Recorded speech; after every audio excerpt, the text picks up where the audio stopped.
just kind of standing there awkwardly for, it just rolled over like a minute. I might as well just start. Okay, so we're actually going to start with course material today, obviously. So one thing I want to mention, I haven't actually looked over your quote-unquote quiz ones yet. I gave everyone the grades if you submitted them, if you handed them to me, so you got 1 out of 1 if you handed it to me. If you submitted it online, I haven't looked yet, but if you submitted it online, you get 1 out of 1 also. But I probably already know the common errors, and I'll talk about them once I go through them, probably on Wednesday. So it'll mostly just be pieces of advice, but one thing important to say about it is many of you handed it and you're like, I feel terrible. So I'm realizing now, and this is kind of funny, that when I hand that quiz out on day 1, it's like I'm just making you feel bad about yourself on day 1, which is like not really ideal. But at the same time, most of that stuff is, again, it's for me. It's for me to see, is everyone here just like really good at math all of a sudden? And no, that's never going to happen. But like I need to know, right? It's just the easiest way to do it. And it gets you thinking about math again and stuff that you probably haven't thought about in quite a while. But I have good news for you. We won't need a good chunk of it.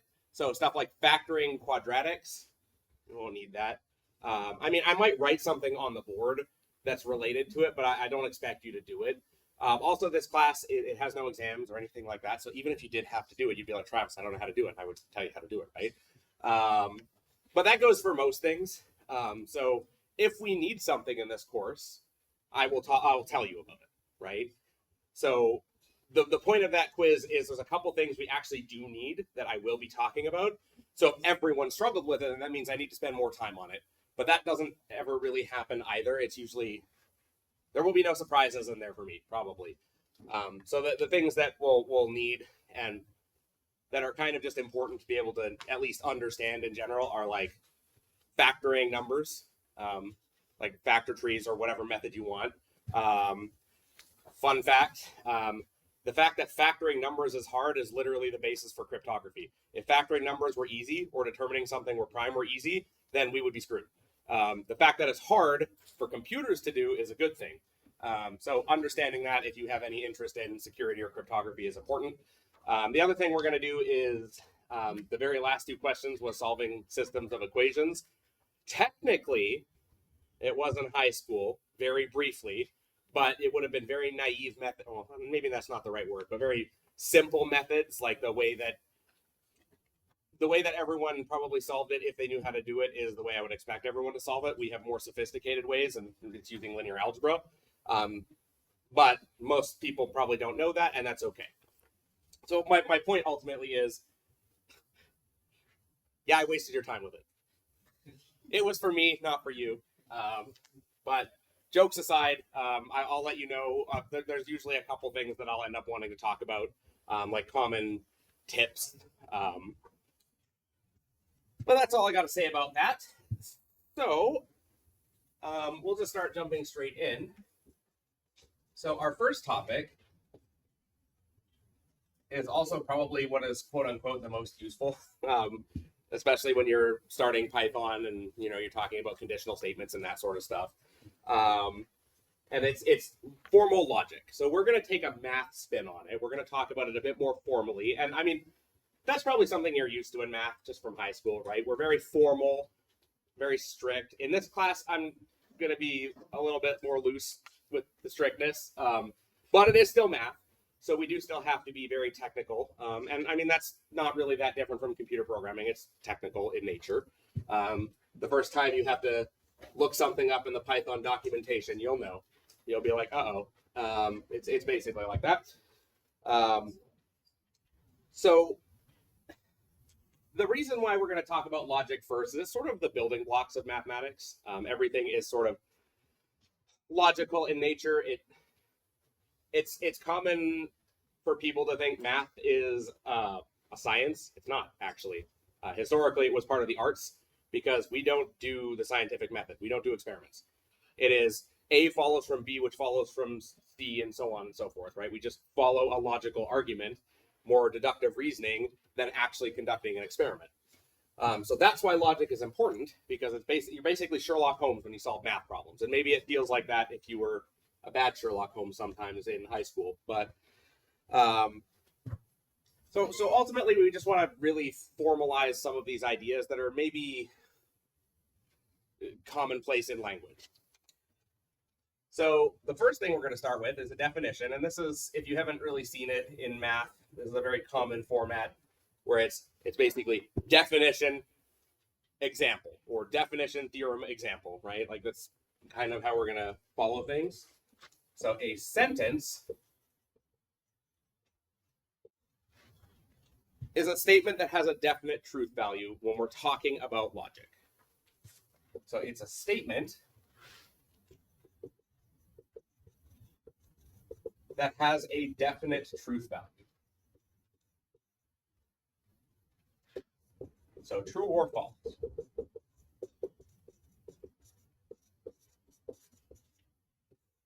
Namely,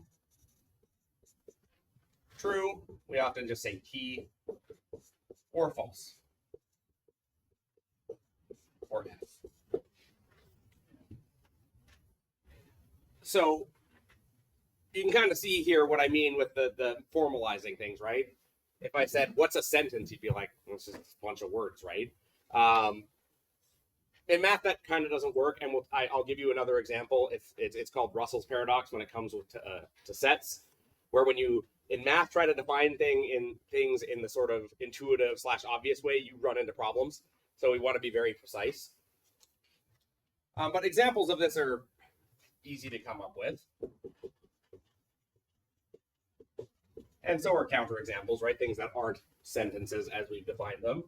So an example would be Travis teaches at RDP. I hope you agree with me that's a true statement at this point. Another example, Travis lives on the moon.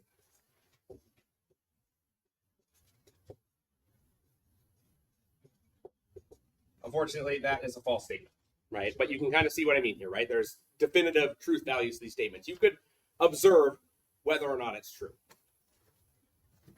An example of something that is not a sentence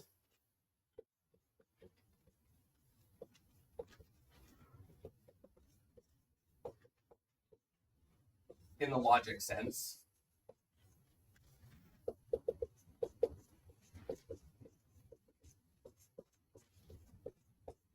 is, you know what, I have pretzels, but that's not very divisive. Let's use olives are delicious.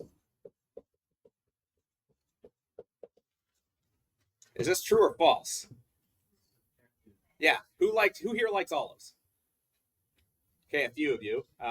This is what I mean. They're not popular, but that means everyone else says no. So for some of you, this is true, and for some of you, this is false. But that means it does not have a definitive, like objective, true or false value to it, right? This is subjective.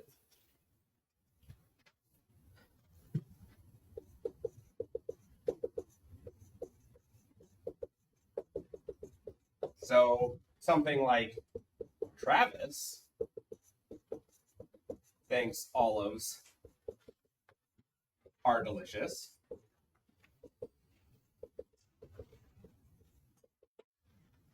Has a definitive truth value, right? Either I do or I don't, and you can ask me, well, do you think they're delicious? And I will tell you whether or not it's true or false, right? I am a freak. I do like olives. They are delicious. But we have this distinction here, right? Whether or not it has a very clearly defined truth value is important. Okay, so this is, I mean, it matches very closely with our intuitive definition, right? It's just a little different, right? Because you would say, in terms of English, well, that's a sentence, right? It's a sentence in the English sense. So is this. So are all of these. But in terms of logic, we want to sort of make sure that we're talking about things that have truth values, because we're going to talk about truth values and how we can work with them.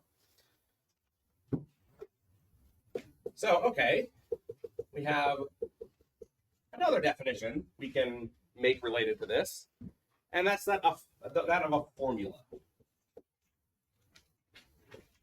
And technically, a math formula does match this definition as well, but we're talking about a logic formula, so it's a little different, but related. So a formula is a statement or sentence. It's funny that I say we like to be very specific in math, but we often use statement and sentence interchangeably. So it's just sometimes the same word can be used to define the same thing. So I will use them interchangeably, just as a note. Possibly involving variables.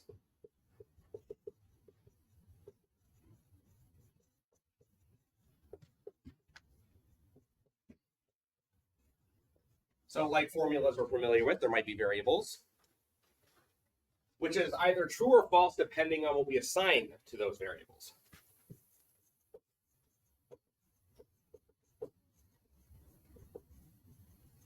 Or false, depending on what we assign.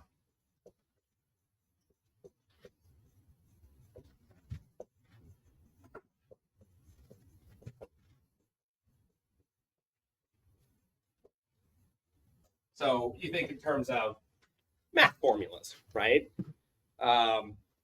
If you plug in 2, maybe it's true. You plug in 5, it's not true anymore, right? Same kind of idea, except when we're talking about logic, they don't have to be numbers that we plug in, right? We can plug anything in. So we have a notation for this, and it is essentially borrowed from math.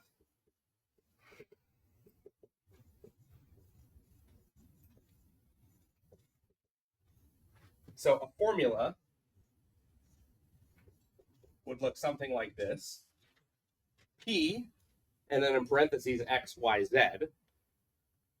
It's similar to something you've seen in math, right? This is a function, in a sense. We're calling it a formula. These are our variables. So P is our formula.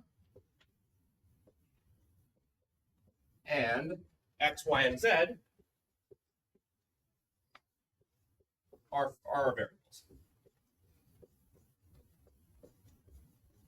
And just like in math, with logic, variable just means we can replace it with whatever we want, right?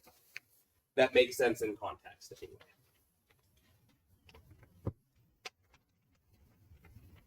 Okay, some quick examples of this.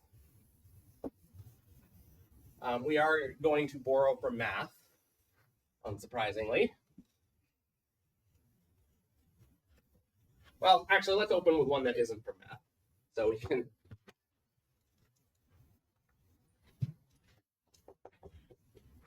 get a feel for it. P of X, where P of X is X likes pretzels. So with the formula, we replace X with whatever we want, right? Technically, you could replace it with a number if you wanted to, but 3 likes pretzels doesn't make sense in context, right? So here, we're talking about P, right? So Travis likes pretzels.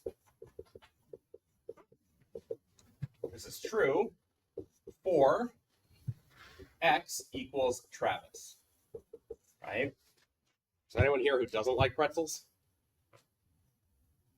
Okay, what's your name? Corey. Corey? Yeah. Hey, same. I'm lying here, actually. Well, no, let's be clear. I love pretzels, but I can't eat them. Although there is a gluten-free brand that makes them, and they're pretty decent. Is it EY or K-O-R-Y? K-O-R-Y. Corey likes pretzels is false.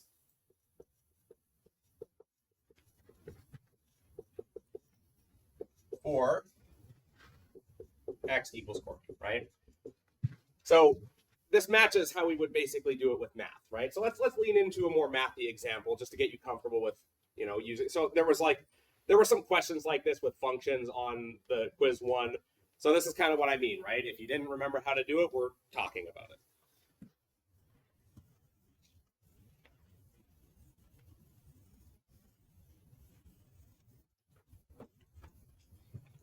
Okay, so what if is the formula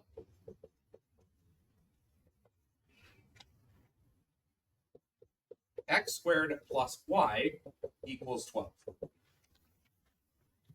Now we look here, we have two choices, right? We can choose x and we can choose y, right? Again, we could plug in Travis and Corey here, and Travis squared plus Corey, I don't think that's 12. I don't know, though. So this is kind of getting into, we don't call it domains for logic. We call it a universe, where you should plug in sensible things for your variables, right? So it doesn't make sense to plug in numbers here. It doesn't make sense to plug in people here. So it's usually obvious from context what you should plug in.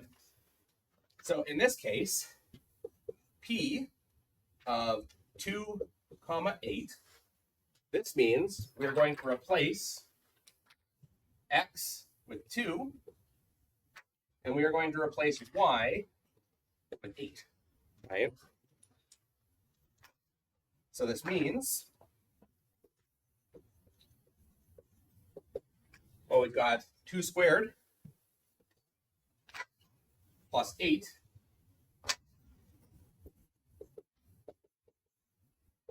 All right, well, now we just have a math formula, right?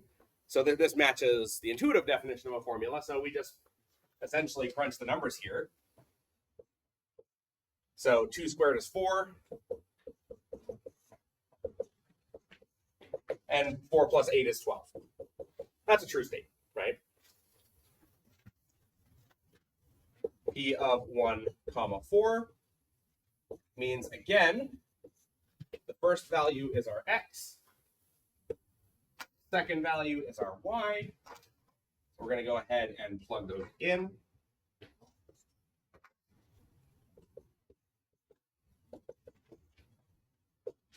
So it feels a bit weird when you do this, right? Because if you look at it, you're like, well, I already know that's not true, right? 1 squared is 1 plus 4 is not 12. But that doesn't mean you can't plug it into the formula, right? You can plug it in, it's just false. So this is 1 plus 4 equals 12. It's false, right? That's not true, right? 5 is not 12.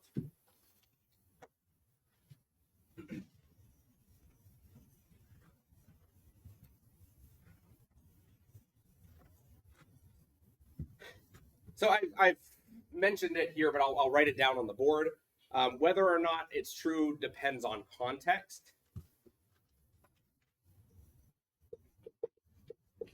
Or not, a formula is true depends on context.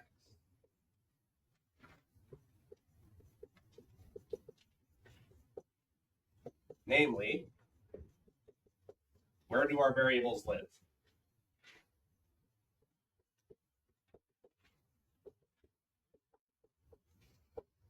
So let's sort of look at an example. And this is something that we'll use in a future lesson.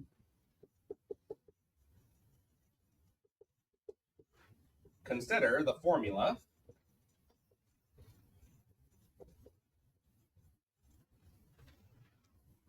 so we could say P of xy is x, and then this funny bar here, y. Now that's not very helpful, right? Because I've just said, well, this formula is this formula in the math sense, and then you're like, wait, I don't know what that means. This notation means divides evenly, which means x divides y evenly.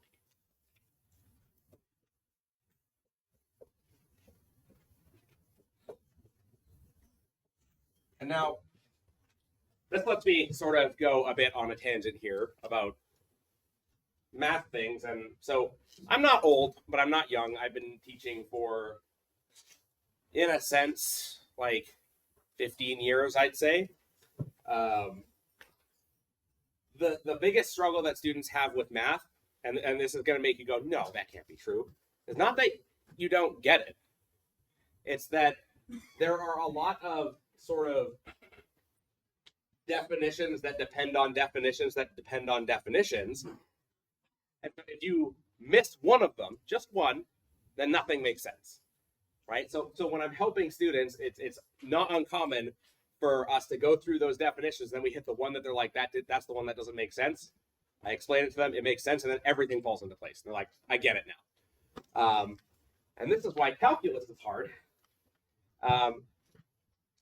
I'm going to say something very controversial for those of you who have done it.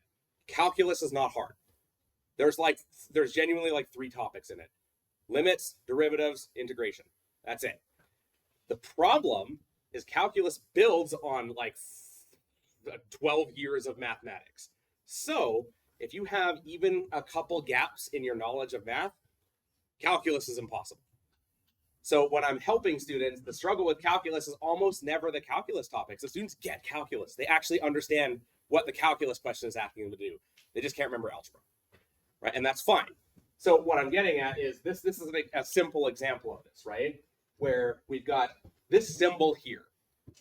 And if you just forget what this symbol means, then anytime it's written down, you're gonna be like, I don't know what to do with this.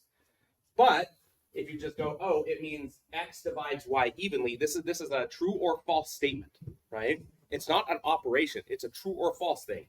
Does x divide y evenly, yes or no? And then once you know that, you can actually work with it, right? So this is kind of getting to that, everything builds on itself, and if you're missing one of the building blocks, then everything falls over. But anyway, that was a tangent. I have lots of those, by the way. There's lots of things I have to say about math that are like hot takes, I guess I would say. Like, let me get started on simplify at some point. That one's a spicy one. But anyway, this is a formula we're going to define, right? X bar y means x divides y evenly. So we can unpack this even more. This also means, in a math sense, there is some other number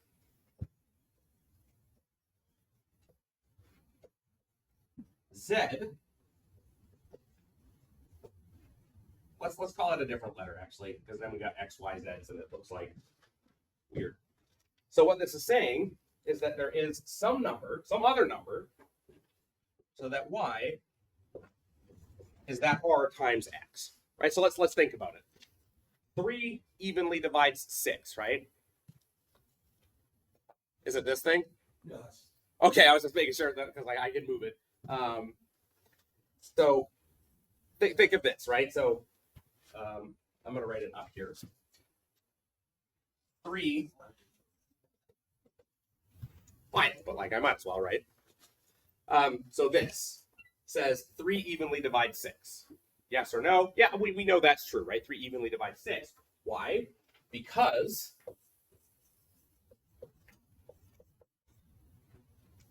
we can find a number that fills this in, right? So we've got y is our second number. We've got some number here that we need to fill in times 3, right? So we're basically answering what number goes in the blank 2, right? That's all this means, right? Evenly divides. But let's sort of think about this. Is it true that 3 evenly divides 2?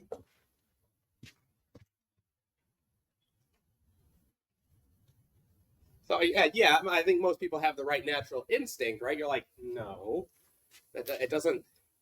3 doesn't evenly divide 2, right? But that's what I mean by context here. Does that have to be an integer? Does that have to be a whole number? I mean, for this definition to have any like useful meaning? Yes, it does.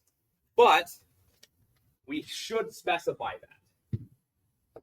So it depends on context.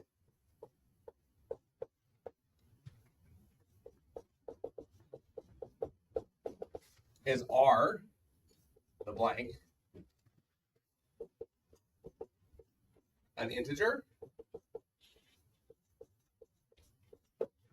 Or are fractions allowed?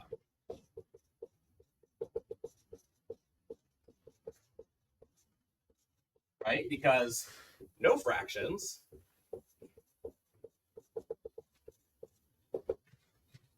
three divides two is false, right? Because we can't fill in the blank, right? What goes in there? Well, we know what goes in there. It's a fraction. But if fractions are allowed, then this becomes a true statement.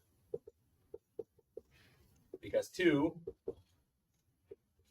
what goes in this blank? 2/3. Right? We put a fraction in there, right? Now, like I was saying, this is bad. Because if we allow fractions, and this is true for every single possible number except for 0, right, in certain situations. So then this definition would have no meaning at all because it would just always be a true statement. Whereas this has a lot of falsities, right? If you have 2 primes there, they don't divide each other. If you have them in the wrong order, they don't divide each other and stuff like that. So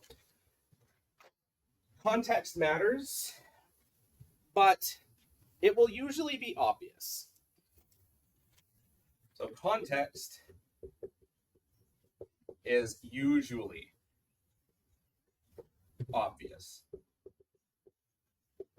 So, like I said, when I asked, is this true? Almost everyone, like I just saw people going, no, right? Because we just intuitively understood the context of what the question was asking, right?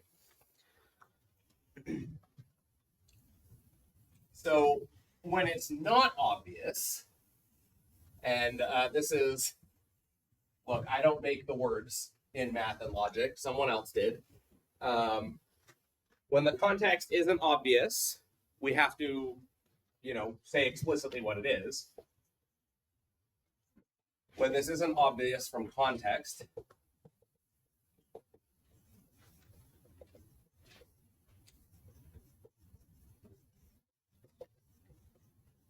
we specify it explicitly.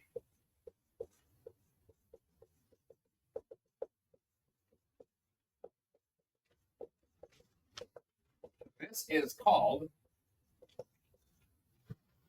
I hate that I'm going to write this, the universe of discourse. We will never use that word again. But if you read certain math textbooks or philosophy textbooks, they will say that a lot. So if you just can't get enough logic, then you'll see that. Okay, well, so far, we can deal with really simple sentences, right? And we can deal with formulas, right? We can plug things in, right, and get different truth values depending on what we plug in. But that doesn't get us very far, right? We're kind of stuck, right? I mean, imagine if you're programming and the only operation you have available is comparison or equality. Right? You're not going to get very far. You need other operations. You need other functions. So we need to do the same thing here.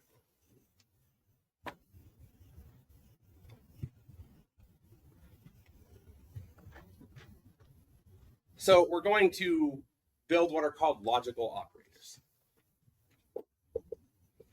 Since we currently can only deal with simple sentences,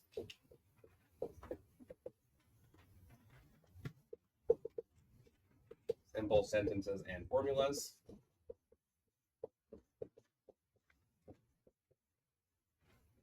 we need a way to build more complex ones.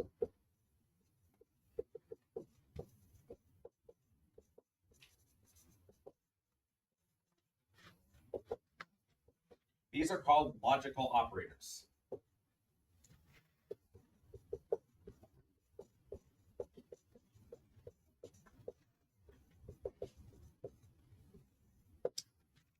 So there are quite a few of them, and there's a couple of quote unquote important ones that I won't discuss because we don't need them in this course.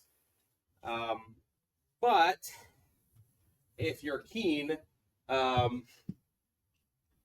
notion of true or false, how could that relate to computing? What does that seem like? Yeah, exactly. It is binary. These logical operators are, so we had formal logic, and then when we were building computers, 80, 90 years ago, this is what we use as a basis, and logic gates are built out of these logical operators. So a computer, in a very naive, boil it down to my mom kind of way, is made up of like and or NAND gates, right? You might have heard those. So your desktop CPU just has hundreds upon millions of those, in a way, and a bunch of other more complicated stuff. But this is why logical operators are important to computing, though, and also programming languages just literally use them for comparison and stuff. So the first one we're going to define is sort of the easiest one. So if P is a formula, then not P, which is called the logical negation,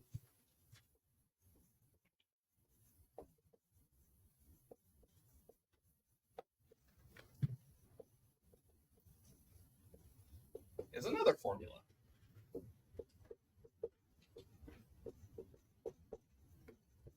Okay, so if we're defining a formula, then we need to figure out, when is it true and when is it false based on the other one. So if P is true, then not P is false. And that kind of makes sense, right? It's the negation, right? So Travis likes pretzels. The negation, so that's true. The negation of that is Travis doesn't like pretzels, which is a false statement, right? They're sort of, this is where it's complicated with language. They're not opposites of each other, technically. They're just negations of each other. And similarly, if P is false, then not P is true. So fortunately, if we had to write not every single time, that would get cumbersome. So, of course, in math, we make up symbols for things. This is denoted sort of like a rotated L, right? This means not.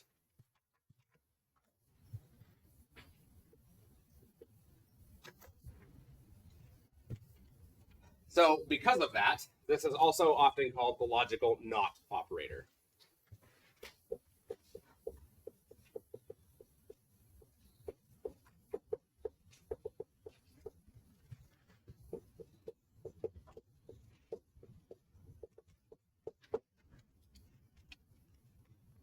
Okay, so just some quick examples. This one isn't too bad to follow, right? We just flip the truth value of it. So the sentence 6 is a prime number.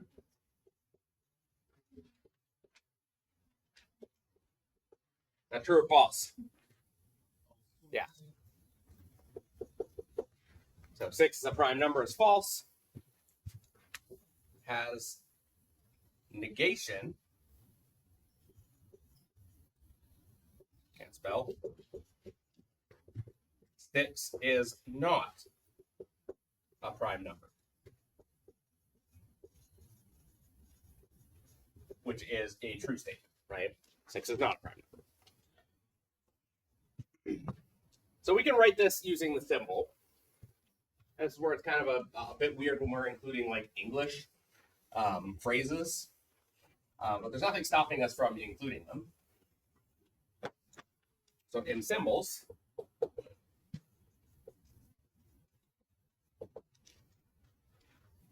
six is prime.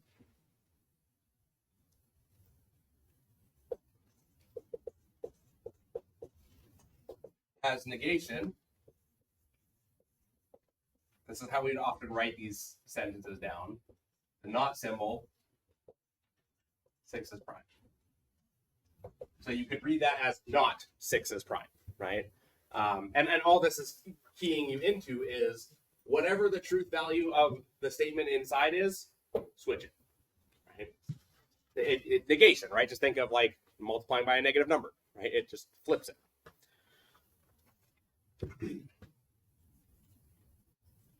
Okay, so that's not too bad.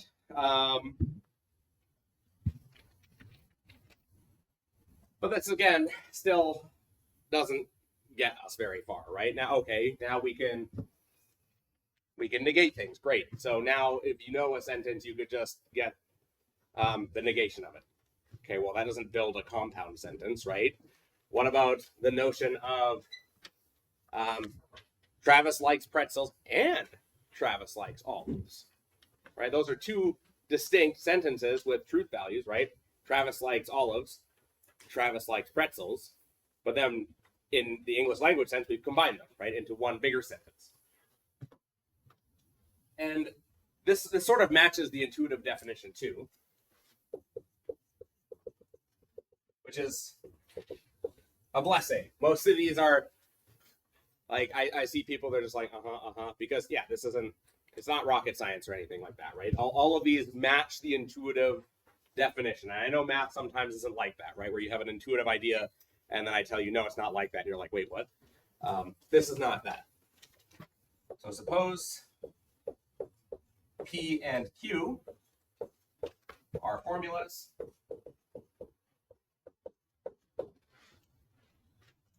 So notice here, and this is something that sort of takes some getting used to, is we very often work in sort of an abstract sense here, right? I am not explicitly identifying any formulas, right? I'm using P and Q. They stand in for whatever you want, right? So oftentimes in math, it's easy to think of like an example in your head, right? Like, okay, P is whatever and Q is a different one, right? How does it work when I use that as an example? Then the formula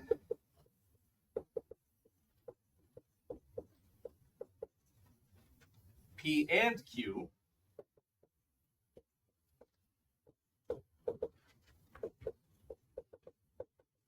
written symbolically as that sort of P upside down V is called the logical AND.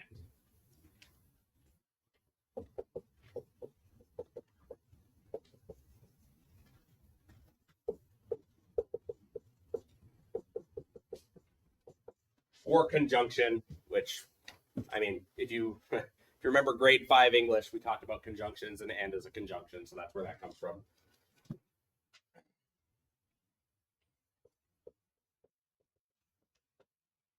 So when is this true? Well, we could think of that sort of just, well, logically, or how we would think of it in English. So Travis likes pretzels and Travis likes olives, based on what we've seen. True? Like the whole thing? Yeah, right? Okay. Travis likes pretzels and Corey likes pretzels. Is that a true statement overall? No, right? Because one of the pieces is false, right? So then that means it doesn't really matter that one of them is true, the other one isn't. So the whole thing has to be not true. So P and Q is true when both P and Q are true.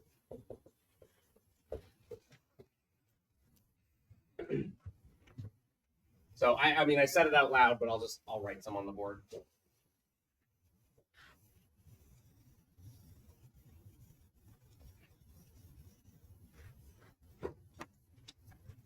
Just for completeness. So Travis works at RDP,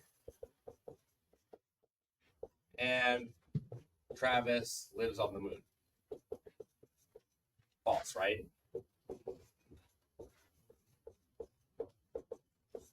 False because this is false, right? Even though this is true, it doesn't matter. Okay, well, how about something like this?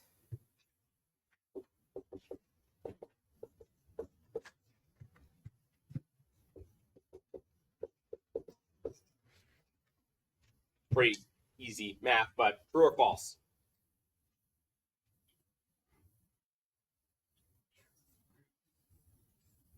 So we just have to think.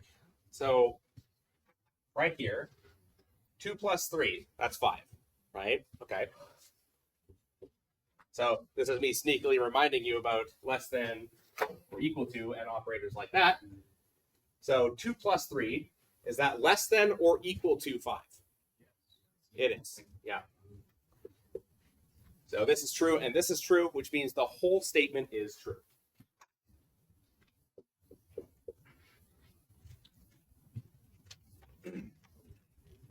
All right.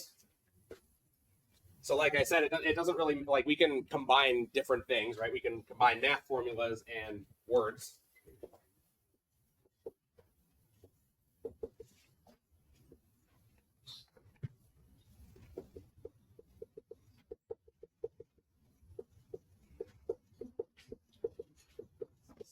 So 2 plus 2 equals 6. That's false. So it doesn't even matter what this is again. It's false statement. Okay, so now we have and, right? What about or? I mean, of course that exists.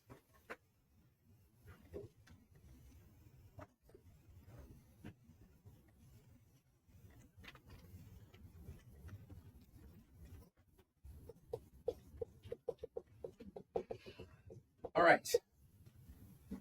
So again, suppose P and Q are formulas. Any formulas you like.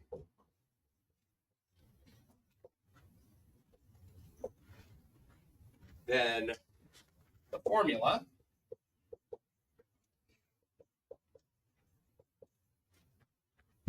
P or Q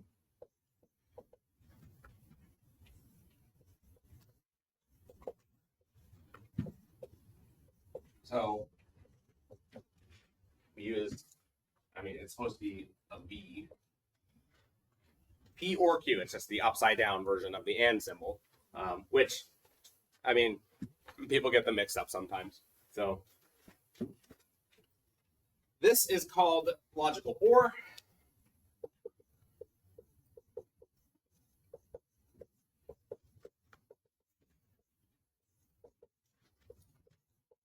Or disjunction.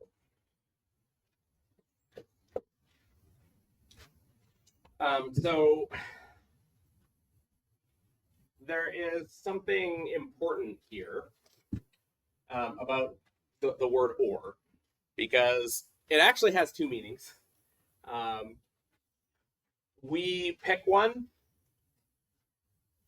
So one of the meanings is, if this statement is going to be true, P or Q, one of the meanings is either P or Q is true, right? We don't care which one. If one of them is true, then we take the whole statement to be true. Even if the other one's false, who cares, right? One of them is true.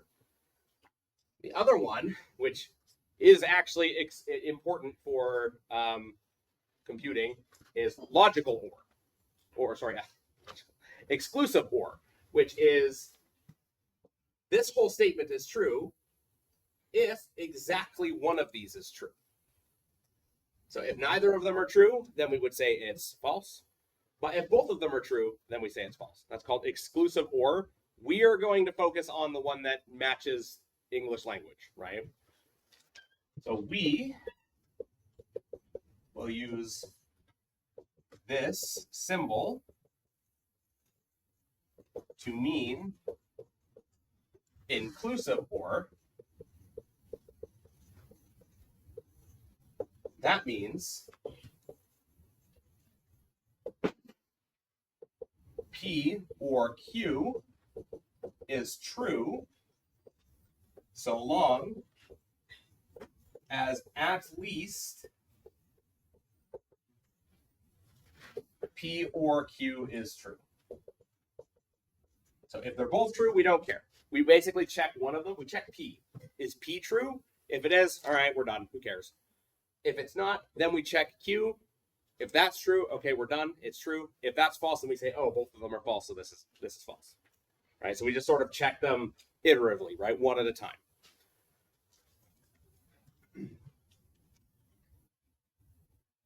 Okay. So let's go back to our examples here. These are the same ones. We could just literally replace this with an OR. So now we have a true statement and a false statement. Is this whole statement true? Yeah, right? Because the first statement is true, so we don't even care what the second one is, right? Right here, sorry, I'm doing that thing that everyone hates an instructor doing where I'm just doing that, but you have to write it all down. Don't worry. I'm going to erase this one, and I'm going to write one down. I'll come up with one. So same thing here. 2 plus 3 equals 5. That's true. We don't even care what this says now, right? Because this was true, so who cares, right? Questions? Can we have a definition for exclusive OR? Yes, we'll get to that.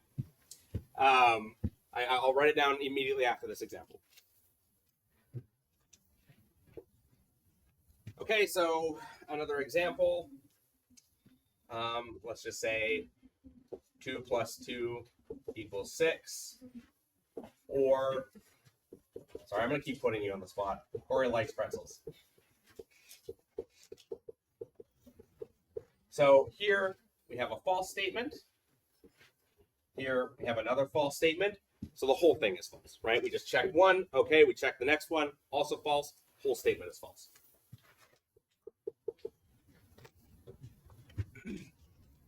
Okay, so we've homed in on this idea of inclusive OR, but there is an exclusive OR, and I'm not going to, so it's that weird thing where in math, we don't need it that much. In computing, you need it sometimes. When you need it, it's really important and you really want to use it. Identifying when to use it is kind of the hard part. And there is, I think one of the core logic gates is exclusive OR.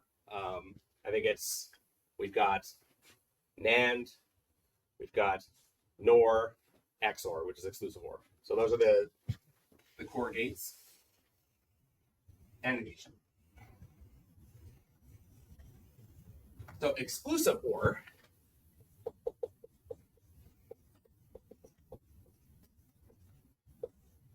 is similar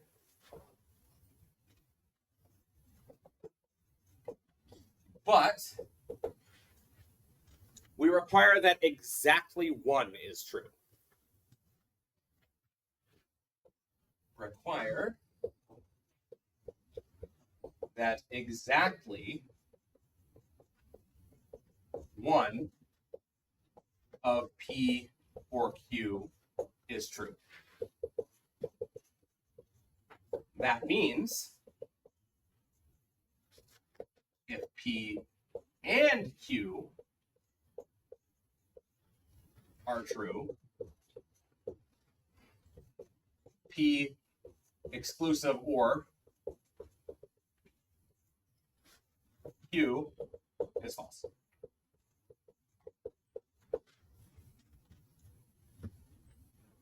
So it's ultimately, if your conditional is, I want only one of these to be true. If both of them are true, I count that as a fail state, then this is when you would want to use exclusive OR. There's no consistency in notation. In symbolic logic, it's often the or symbol with it underlined. But I think the XOR gate uses different notation. Maybe it's that or something. I don't remember specifically. But if you're looking at a logic gate, it's different than that. There's no consistency with it.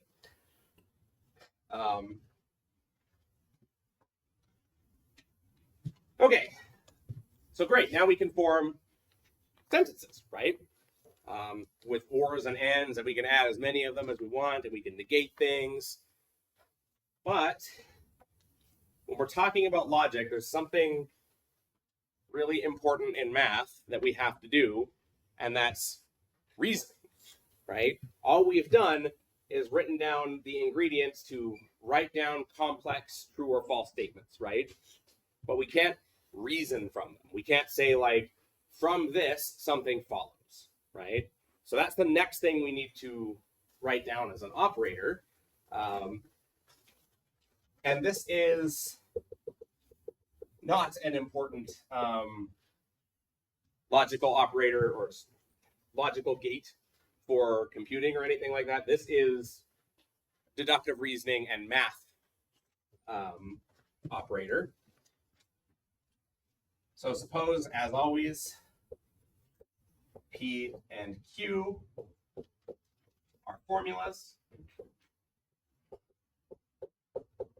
Then the conditional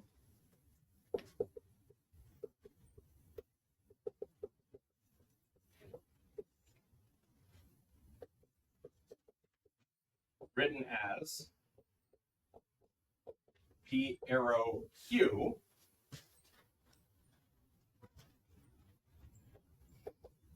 is read as P implies Q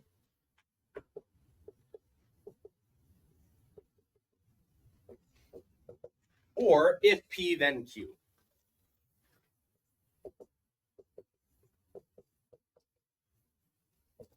And you can see why that's kind of an important concept to have when you're building logic, right? If this, then that happens, right? So here, P is called the hypothesis.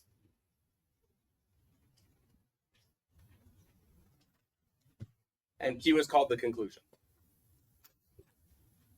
Again, this definition doesn't really matter too much. I'm writing it down just in case I say it out loud. I want to make sure that I wrote it down. But usually we'll just deal with explicitly what the statements are. This one's a bit weird because in all the other situations, we've asked, when is this true, right? When is P implies Q a true statement? And this is where logic initially seems a bit illogical, is determining when the statement is true. When is P implies Q true? So there's a couple of ways to think about it. I think we can agree, I hope anyway, that if P and Q are true, then this is probably true, right? Like if I'm saying, P, if P, then Q follows. If P is true and Q is true, then we've just written down something in English that makes sense, right?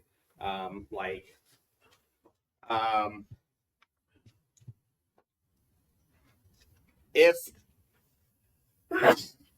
what would I want to say? If it's 5:24, then Travis is teaching, right? It is 5:24, true statement. Travis is teaching, true statement. So we can agree that whole statement is true, right? That makes sense. So we can agree that if both P and Q are true, just from language, then P implies Q is true. Okay. If P is true and Q is false, then we can probably agree then that we would say P does not imply Q, right? Because then what we would be saying is essentially, well, with the example, if it's 5:25, then Travis is not teaching. It's a false statement, right? It's 5:25 now, and Travis is teaching. So to say if it's 5:25 and Travis is not teaching, that's obviously false, right? Because I am teaching, right? Also, if P is true and Q is false, then we have a false statement. P did not imply Q. Okay, but there's two choices here and two choices here. So there's four total choices, right? True, false, or true, false. We've done two of them. What about the other two? So these are less obvious. To help understand the others, consider the following. So this is a formula. If x is less than 2, then x is less than 4. Right? So I just to clarify this, if x is less than 2, then x is less than 4, does not matter what x is, right? This is just true, right? If something is smaller than 2, then it's necessarily smaller than 4, right? We can agree with that? Okay, so what that means is if I pick values of x, then this is still a true statement, no matter what value of x I pick. And this is where it seems a bit weird.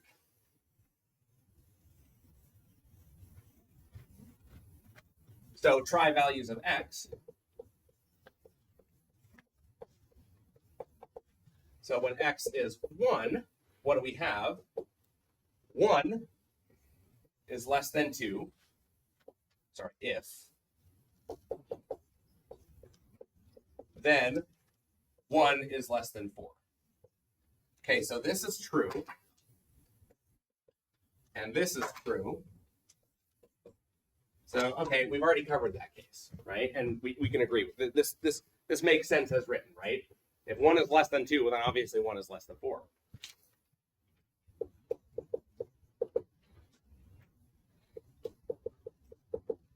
But what about this one? If 3 is less than 2, then 3 is less than 4. So this is false, but this is true. Now, the thing is, we've already agreed this is a true statement, right? Regardless of what value of x is, right? Because it's just, if x is smaller than 2, well, 4 is a bigger number, so it's automatically smaller than that too. So the point is, this is true, and this is also true. So that means when what we're starting with is false, and what we end up with, the Q is true, then we're saying that's a true statement. Same thing here. If 4 is less than 2, I'm going to choose 5 instead.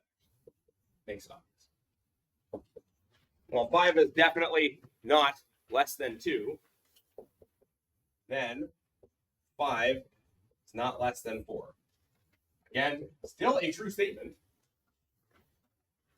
But now we have something that's false and something else that's false. But now this has given us all the combinations, right? True, true. We already talked about that anyway. False, true. That's not something we mentioned. We found out that that's true. So if it's false, then true, we get something true.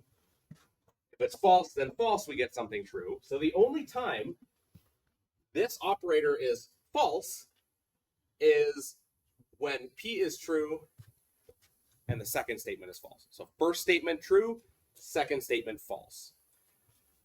So fortunately, there's a sort of more intuitive way to think about this, and I'll even write it down because I think it's helpful to write it down.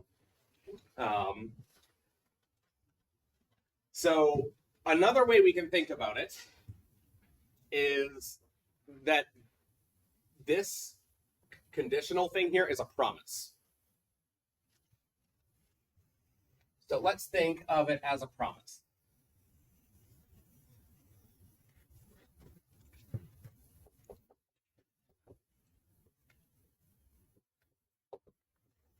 P implies Q is a promise. So what do I mean by that? Well, let's do it with an example of something that would be considered a promise. So P is the statement.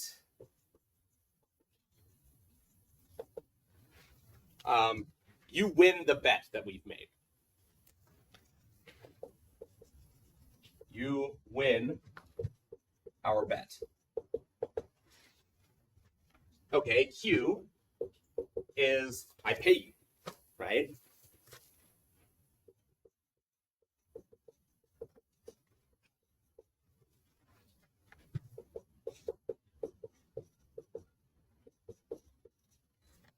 So if you win, so P implies Q, or if P then Q, if you win our bet, then I pay you.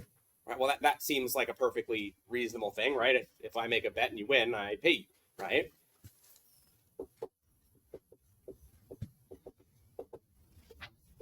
If you win our bet, then I pay you.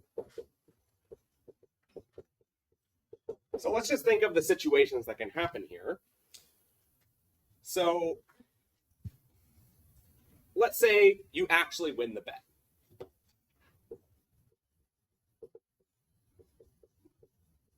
You win. Well, congratulations. I don't have any money, but I mean, I will pay you. So cases, you win. That means P is true. So from that, there are, again, two situations. I pay you. Okay, well, that means I kept my promise, right?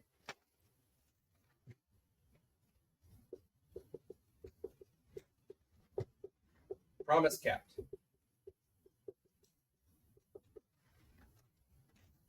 So that's good, because then that means P implies Q is true. Right, because I kept my promise. Well, the other alternatives, I don't pay you. Now I'm a jerk. But that ultimately means I broke my promise, right?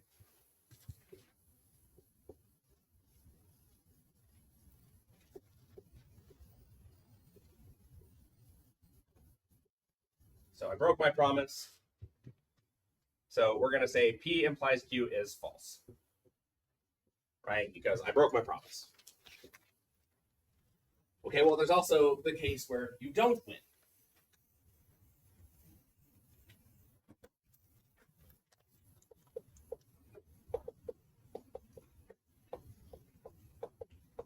Okay, well, now what? So by the very nature of the agreement, it doesn't matter what I do, right? It's still true, right?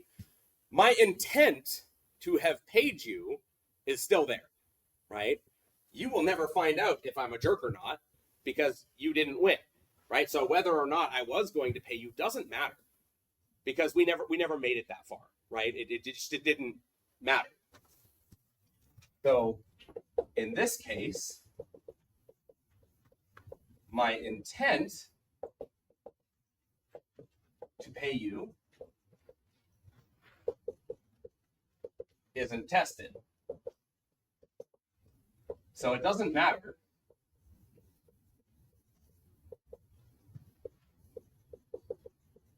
I did or not.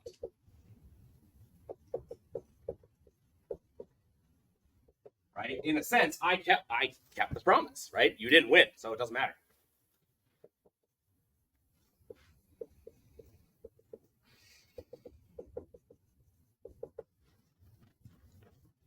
Okay, so that means, again, we've come to the same conclusion. The only time P implies Q is false is when you break a promise, right? Every other situation is considered true. And this is really important for deductive reasoning. This sort of truth value here. It essentially is saying that if you start with an untrue basis, then you can reason whatever you want from falsities. It's the idea of, so there's the idea of a logical argument being valid and a logical argument being sound. A logical argument can be valid but not sound, right? Soundness is, did I start with reasonable and true conditions on which to build my argument? Valid just means, hey, did the steps follow through if I write them on the board? And like, yeah, they do, right? An example I read in a philosophy textbook was, I think it goes something like,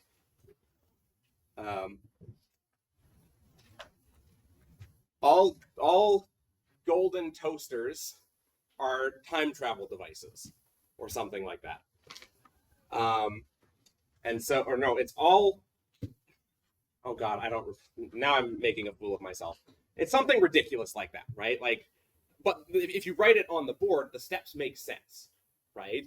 Like, yes, if that were true, then the argument, it makes sense, right? It follows. But that's not true. It's nonsense, right?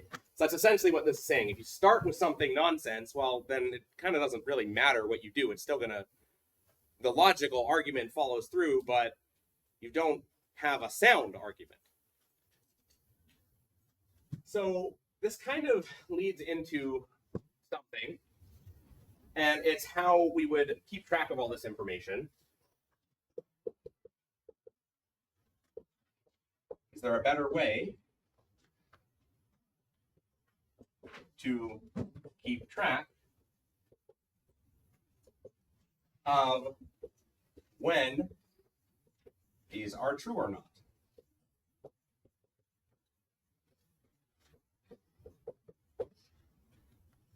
Because if we look at this, there's sort of just essentially 4 cases, right? And it all depended on the value of P and the value of Q. So maybe we can collect that information in a more reasonable way. We can collect this information together in a more cohesive way.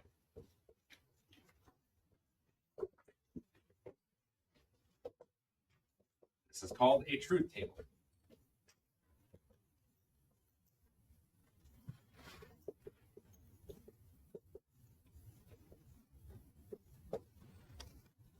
So what does a truth table look like? Well, we're going to spend more time on it next lecture, just with more examples and how to manipulate them and that sort of thing. But ultimately, we only had 4 pieces of information here. So we've got, what is the value of P and what is the value of Q, right? That's what we care about. From that, we can determine what is the value of P implies Q. So what could P be? True or false? Now, for every choice of P, there is a choice of Q, right? So true and false, right? We could choose P to be true and Q to be true, or we could choose P to be true and Q to be false. And same thing here. And what we just discovered was there's only one situation in which this is false, That's when I lie. Right? So we've just sort of collected that information into a more condensed format, right? When is this statement true? When P is, or sorry, when is it false? When P is true and Q is false. Boom. Every other time it's true. So we're going to spend more time on these. I'll give them a better introduction. It's just we have 10 minutes left, and there's one more operator I want to talk, but I wanted to just mention it because it seemed like, you know, when we're writing this down, this is kind of messy to keep track of, right? If we were like, well, when is it true or false? If this is how we had to keep track of it, it's like, well, that's annoying to have to read through all of that. So there is a better way. So one last operator.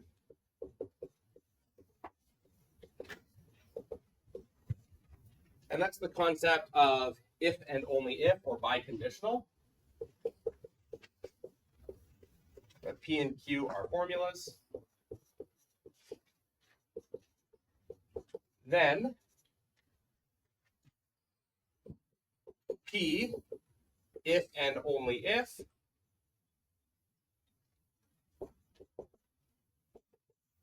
Q is called the biconditional.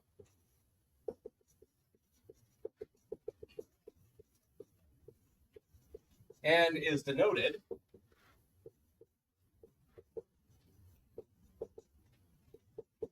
P sort of double arrow here.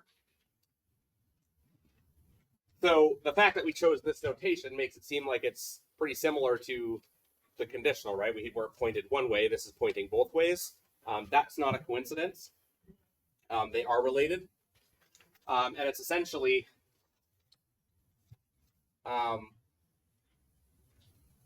there's a way to write this using only the conditional and. And that comes to the idea of compound sentences, right? We can combine all of these operators in many different ways, right? We can combine many variations of these operators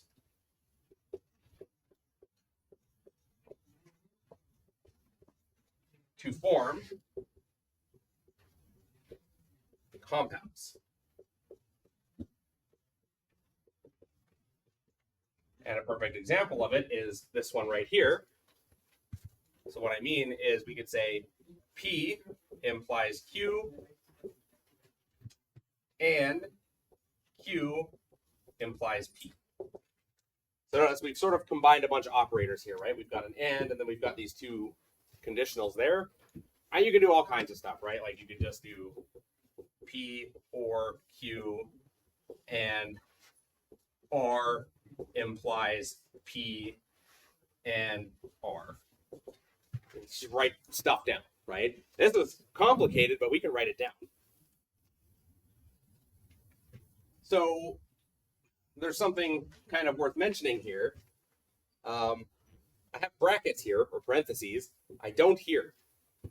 So if we're trying to think of which order do I do things in, well, we need to decide that, right? Do I consider P or Q first, or do I do Q and R first? Well, just like in math, we have BEDMAS, right? Or PEMDAS.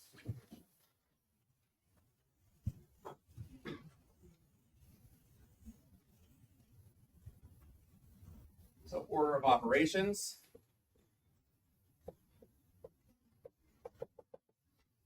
For evaluating logical operators.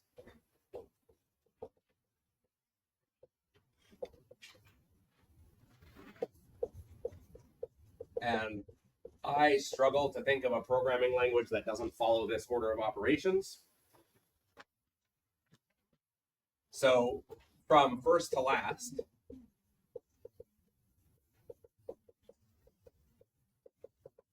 we've got negation and or implication by condition. So this is the agreed upon order in which we do things. But we also have one sort of ahead of this that we don't really need to write down, and that's a brackets, right? If we have brackets, then we do those first, right? PEMDAS, BEDMAS.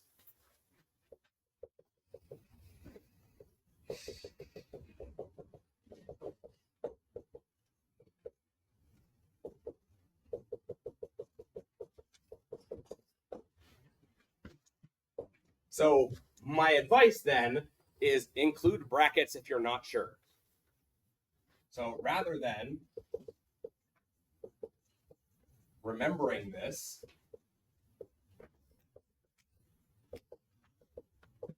use brackets to be explicit.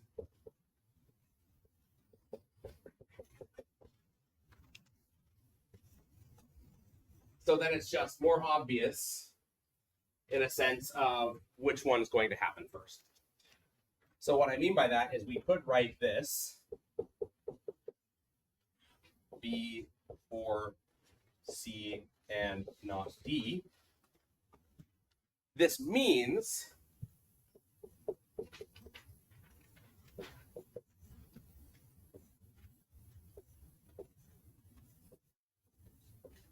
see how many do I have? 1, 2, 3. So this means negate D first, then C and D. Then after you've done that, you figured out whatever that's supposed to be, right? True or false. Now do B or that result. Then whatever you get from that, do A implies that, or A conditional that, or if A, then blah.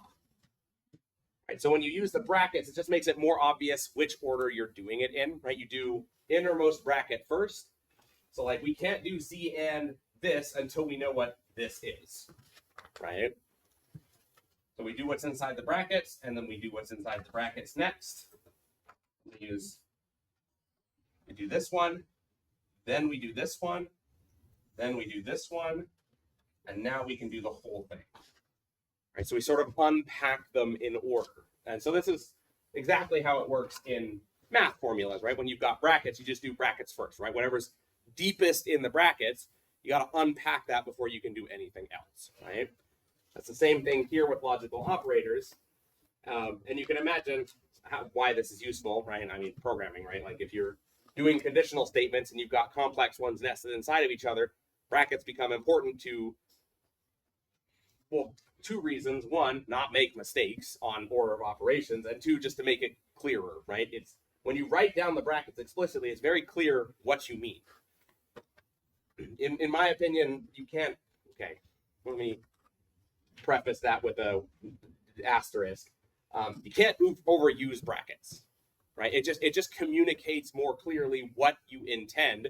Even if we have an agreed upon order of operations, it doesn't hurt to add brackets to just make it clear, hey, do this first, then do this, then do this, and then do the final thing, right? Brackets are just helpful.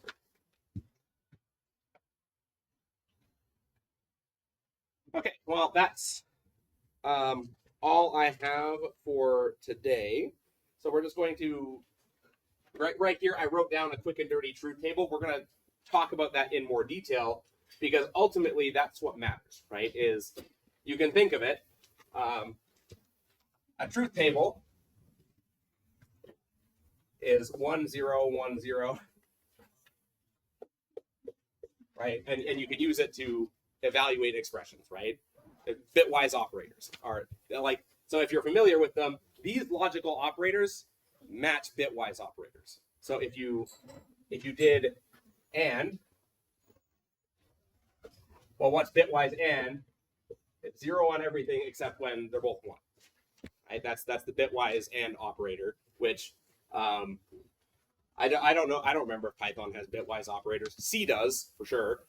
So if you are ancient like I am and learn C, then you're familiar with bitwise operators versus non-bitwise. But this is why they're useful, right? These truth tables is you can interchange T with 1s and 0s, and it works. Which, to be clear, on assessments and stuff like that, if you're more comfortable using 1 and 0 binary, go right ahead, right? It's fine either way. T or 1, same to me. Okay, with that, I will let you go, and we will resume on Wednesday to talk about that one.